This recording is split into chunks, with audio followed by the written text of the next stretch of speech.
Question number 1. An organic compound contains 78% by weight carbon and remaining percentage of hydrogen.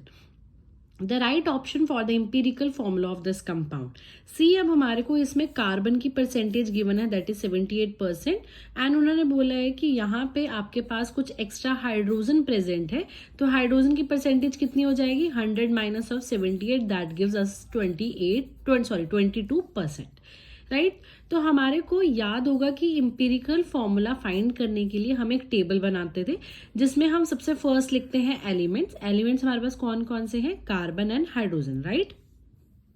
उसके बाद हमें percentage given है that is 78% of carbon, that mean 78 grams, and hydrogen हमारे पास कितना given है 22 grams. Then we write the atomic weight of that is 12 and 1, इनके atomic weight that is molecular masses. Then we will find the mole of this. अब mole find करने का formula क्या है, given mass then upon is molar mass, right. तो given mass upon molar mass करके हम लोगों ने उसका एटॉमिक यानी कि मोल जो है, मोल कॉन्सेप्ट से हमने मोल फाइंड कर लिया है। एंड देन हमारे को क्या फाइंड करना होता है, इसमें एक सिंपल रेशियो फाइंड करनी है। क्यों? क्योंकि हमें एक इंपेरिकल फॉर्मूला बनाना है कार्बन और हाइड्रोजन के बीच में, राइट। जैसे कि यहाँ पे देख लो आपके पास ऑप्शंस भी गिवन है। सिंपल रेशियो करने के लिए फर्स्ट क्या है कि आपके पास जो भी मोल्स आए हैं उसमें से जो भी आपके पास छोटा मोल है आप उससे हर किसी को क्या कर दो, डिवाइड कर दो। देन हमने 6.5 को 6.5 से डिवाइड कर दिया एंड 22 को भी 6.5 से डिवाइड कर दिया। Then we get a simple ratio that is 1 and 3. So formula becomes carbon with the 1 and hydrogen with 3. So answer is option number B. Next question number 2. The correct order of the first ionization enthalpy for the given 4 elements. अब सबसे पहले आपको पता होना चाहिए ionization enthalpy क्या होता है। तो ionisation enthalpy is energy required to remove an electron from the outer most shell, कि आपको कितनी मिनिमम एनर्जी लगानी पड़ रही है एक इलेक्ट्रॉन को उसके आउटर मोस्ट शेल से निकालने के लिए, राइट। तो हम अगर पीरियोडिक ट्रेंड देखते हैं तो हमें पता है फ्रॉम लेफ्ट टू राइट, जब हम पीरियोडिक टेबल में लेफ्ट टू राइट जाते हैं तो इधर को जाते हुए न्यूक्लियर चार्ज इंक्रीज होता है। न्यूक्लियर चार्ज इंक्रीज हो रहा है that means atomic size is decreasing, and atomic size अगर डिक्रीज हो रहा है तो ionisation enthalpy always increases, because जितना ज्यादा छोटा साइज होगा आपको इलेक्ट्रॉन निकालना उतना ही डिफिकल्ट है, राइट। तो यहां से ये चीज तो क्लियर होती है कि ऑक्सीजन और नाइट्रोजन में अगर हम देखते हैं पीरियोडिक टेबल में, then here is nitrogen and then oxygen, right. तो ये चीज तो गलत है कि ऑक्सीजन का, हाँ ठीक है ये वाली चीज तो कि ऑक्सीजन की आयनाइजेशन एंथैल्पी ज्यादा है। बट दूसरी चीज क्या है कि जो नाइट्रोजन है अगर हम उसकी कॉन्फ़िगरेशन देखते हैं तो लास्ट में उसकी कॉन्फ़िगरेशन हमारे पास जो आती है that is 2s2 and 2p3, and 2p3 is a half filled configuration जो बहुत ही ज्यादा स्टेबल है as compare to the configuration of oxygen, right.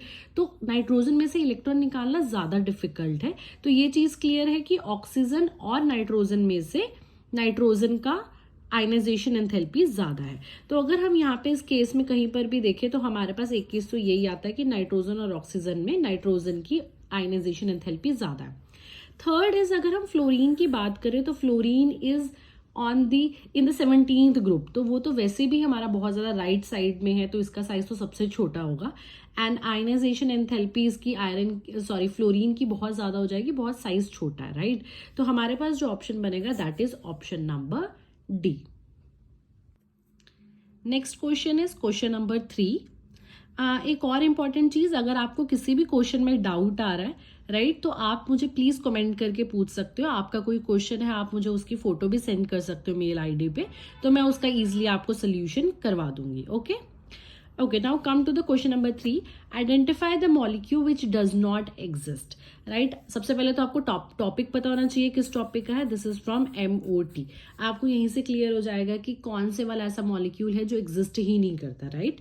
तो मैं डायरेक्ट आपको दिखाती हूँ करना क्या होता है इसमें। MOT में आपको याद होगा कि हम एक कॉन्फ़िगरेशन लिखते हैं that is sigma 1s, then sigma 1s star, that is star is anti bonding, then sigma 2s, sigma star 2s।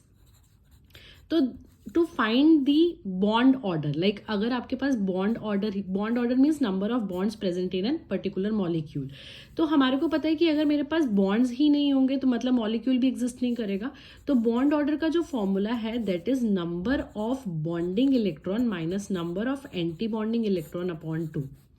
तो हम सबसे पहले कॉन्फ़िगरेशन की बात करें तो हीलियम की अगर मैं कॉन्फ़िगरेशन देखती हूँ तो हीलियम में टोटल हीलियम मॉलिक्यूल में टोटल 4 इलेक्ट्रॉन प्रेजेंट है, therefore sigma 1s2 and sigma star 1s2, right. तो ये वाले हमारे पास दो कॉन्फ़िगरेशन हो जाएंगी। तो इसके बॉन्डिंग इलेक्ट्रॉन कितने हैं देखो 2, एंड एंटी बॉन्डिंग कितने हैं अगेन 2, देन 2 - 2 बिकम 0। तो यहाँ पे जब हमारा बॉन्ड ऑर्डर 0 हो जाए तो दैट मीन्स वो मॉलिक्यूल एग्जिस्ट ही नहीं करता। Bond order means number of bonds present in a molecule. अब नंबर ऑफ बॉन्ड्स ही नहीं है, that means the molecule does not exist. So answer is option number D.